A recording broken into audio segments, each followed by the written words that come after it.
What you just watched is a preview of a new series, The Radium Girls. Every week in November, we'll be releasing an episode, each one taking you deeper into the story.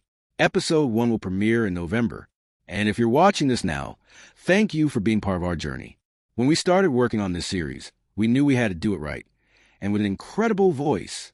You've heard her in some of our other productions. Now, hear her bring the Radium Girls to life. You can also learn more about the real Radium Girls through additional resources, including a digital exhibit. You can access it all through the provided links. Thank you for joining us. Let the story begin. This series is more than a collaboration. It's a labor of love, a shared passion for uncovering history that's been overlooked. Radium is everywhere in the story. In the paint, in the bones, in the shadows cast by the past.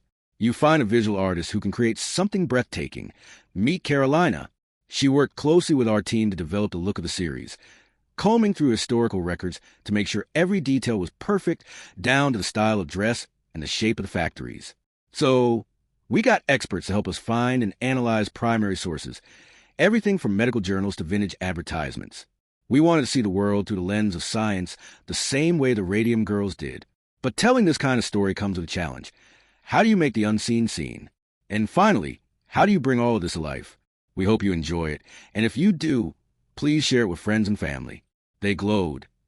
The Radium Girls' faces painted on dials to light up the darkness, glowing in the black velvet night of history. They glowed, their bones green and ghostly, haunted by the very progress they'd helped create. The radium that made their bones glow was the same radium that was now killing them. It was in their blood. It was in their teeth. It was in their very marrow, turning the inside of their bodies into ticking tombs. And as they glowed, a chilling truth dawned on the world. Lower jaws eroding until their chins collapsed into their throats. It was argued that women were sick from syphilis, from poor nutrition, from hysteria. They used delayed tactics in court, hired powerful lawyers, shuffled blame between departments. It was unprecedented. Working-class women, sick and dying, taking on a major corporation backed by government contracts and public trust. And yet they won. Their story became a landmark in labor rights and workers' protections, while their executives thrived in comfort.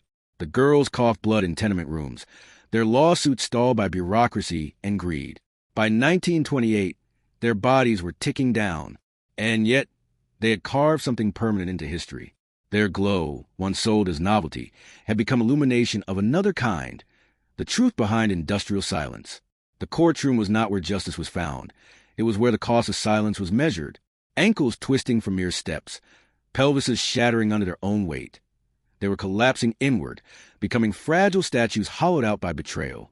But the biggest shock came when those tombs were disinterred years after their deaths.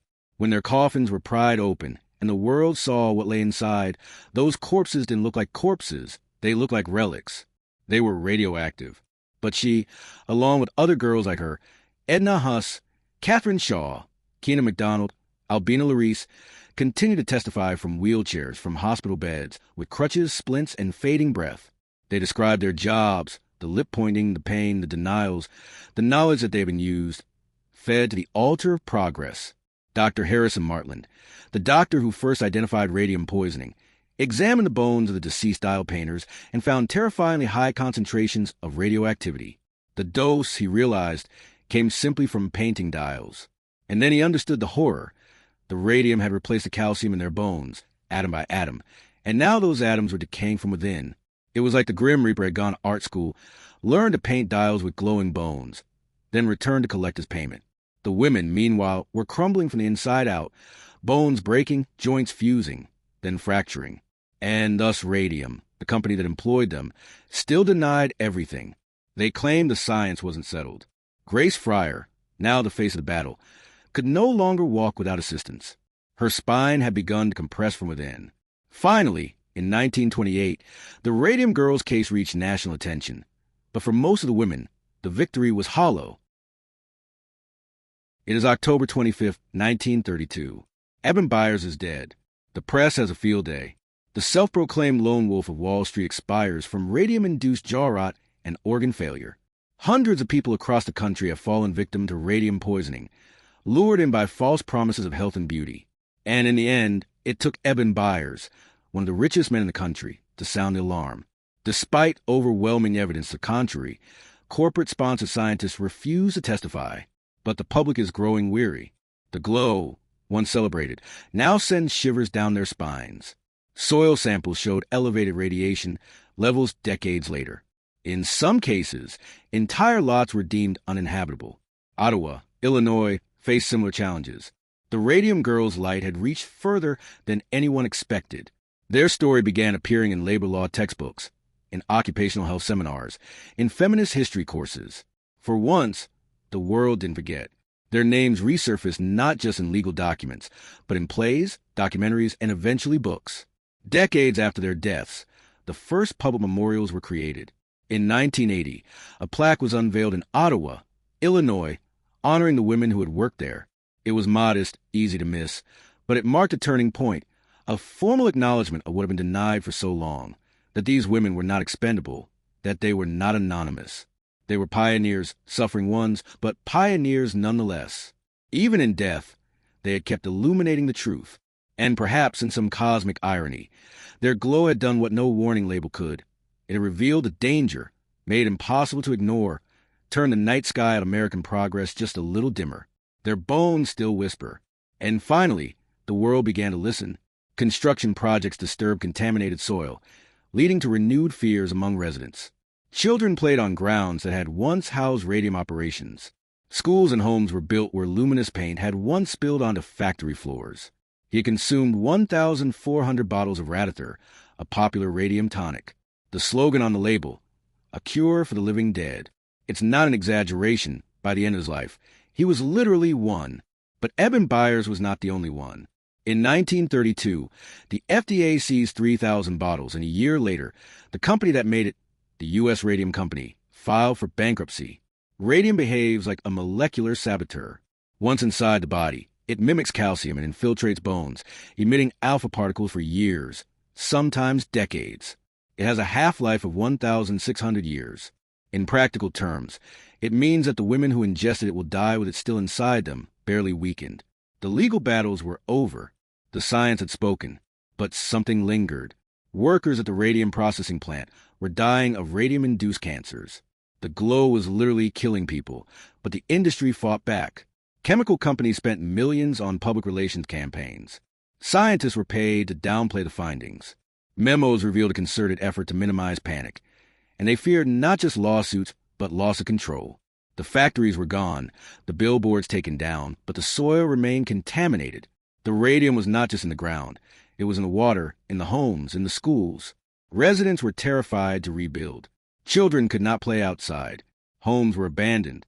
In some places, the radiation was so bad that nothing could grow. Entire city blocks died. At the Oak Ridge National Laboratory, scientists uncovered the terrible truth. But the science does not stop at their graves. Soil samples show elevated radiation levels decades later. Years pass. The factories are gone. The U.S. radium facility in Orange was eventually demolished, but not before generations of workers and nearby residents were exposed to lingering contamination. But the story doesn't end there. The Radium Girls didn't set out to change the world. They just wanted to do their jobs and earn a living. They had no idea that their bones would end up rewriting history. The industrial boom had brought wealth, but also brutal exploitation. By the 1940s, protective gear, safety signage, and industrial hygiene departments began appearing in factories across the country. Health monitoring protocols were established. Scientific whistleblowers gained credibility. The workplace was no longer an invisible world, separate from legal scrutiny. It was a battleground of ethics and accountability. For women especially, the Radium Girls became symbols not just of suffering, but of agency. They had spoken when told to be quiet, testified when their jaws were broken, fought back when they were expected to fade away. Their legacy was one of bodily autonomy, of the right to demand safety, truth, and respect, even from institutions built to deny them those things. Their names entered case law. Their stories entered labor history. Their pain carved a path for protections millions would later take for granted, and yet they remained largely unknown to the public. History remembered wars, presidents, and inventors, but glowing girls with crumbling bones. That story was too sad, too inconvenient. It flickered at the edge of remembrance, like a dimming watch face in a dark drawer. If you were injured or poisoned on the job, the burden of proof fell on you, and few had the strength or knowledge to challenge corporate power. This is part one of a two-part series. Don't forget to subscribe for part 2 coming soon. The Radium Girls exposed a flaw in that system. Their suffering was too public, too grotesque, too radioactive to ignore. Lawmakers began to take notice. The pressure led to improved workers' compensation laws, particularly in Illinois and New Jersey. New regulations were drafted to require companies to investigate and disclose known hazards. The idea that a corporation could be held responsible for long-term harm caused by slow exposure began to enter legal precedent, something that didn't exist before. It was a terrifying notion for industry.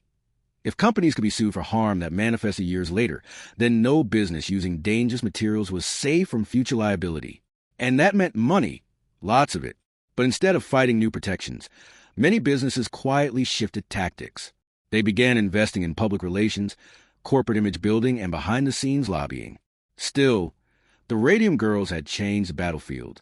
Their cases were cited in future lawsuits against asbestos companies, chemical manufacturers, and eventually Big Tobacco. The very idea of class action suits for toxic exposure could trace a thread back to the quiet rooms where glowing bones were first examined by a skeptical doctor. This is a story of the forgotten women who glowed in the dark. Do you ever feel like your problems are being ignored? Like nobody cares about what you have to say? The Radium Girls felt that every day. They were young, working-class women, many with little education, no political voice, and few financial resources. Their stories began in quiet desperation and ended with courtroom whispers where men in suits measured justice and costs and convenience. But despite the overwhelming imbalance, their cases changed everything. What began as a small series of wrongful death suits in the 1920s would ultimately ripple through the decades, reshaping labor law, corporate liability, and worker protection legislation across the United States and beyond. Before their fight, companies had little legal obligation to ensure the long-term safety of their workers. But there was another quieter effect, too, one that reached into the lives of every worker. Now, stay tuned for part 2, where we'll uncover the truth behind the mysterious illness that haunted these women and the groundbreaking legal battles that followed. They're not here anymore, almost none of them. But what if they were? What if they were here right now, walking among us, talking, laughing? They were artists. Their medium was radium. Their canvas was anything that would hold still, including themselves. They painted their nails, their teeth, their faces. They wore it like perfume. They ate it with their lunches, unaware that they were swallowing their future. What if they took off their gloves and we saw their hands were luminous, not with jewelry or ink, but with radium? Their corpses, locked in a decaying embrace with an element that should never touch them, are still active, still dangerous. They are not history. They are warning. They are light, and some lights never go out. And perhaps somewhere deep underground, if you listen close enough, you'll hear them, not screaming, not crying, but whispering. We were here. We were bright. You knew. Would we notice? Would we care? Or will we keep on talking, keep on eating, keep on smiling, unaware that every breath we share might be our last? More than a century ago, hundreds of women sat at tables, dipping brushes into paint, painting dials, painting watches, painting the hands of clocks that tick to this day. Their story is almost forgotten. The companies that employed them no longer exist. The factories are gone, dismantled, cleared away, the ground packaged and sold as safe and clean. They tried to, but the poison was invisible and insidious, a seductive glow that seemed like magic, a miracle, the power to heal, to help, to give light in the darkness. How could they have known? Most didn't die right away. Some lived long enough to see their teeth rot. Some miscarried again and again, watching their hopes die. Others simply disappeared, lost in the paperwork of a bygone era, their names and faces fading with each passing decade. But what if the ground remembers? What if the soil in New Jersey and Illinois still holds their ghosts? What if they're here in the dirt, in the silence, in the spaces between the houses and the schools and the playgrounds? What if they're here in the cancer clusters and the birth defects, in the rashes and the fevers, in the unexplained illnesses that dog the residents of towns like Ottawa and Orange? What if we just can't hear them? What if we could dig them up, dust them off, and ask them why? Why did you let them do this to you? Why didn't you speak up? Why didn't you fight? The truth is they did fight. But what if they haven't faded? What if they're still here, watching, waiting, whispering to the trees and the birds, to the cars and the crowds? Scientists have estimated that the bones of the Radium Girls will remain radioactive for thousands of years, longer than any of us will live, longer than the countries that killed them. So when the dial glows in the dark, when the paint catches your eye, when progress promises wonders without cost, Remember the girls who glowed and died for it.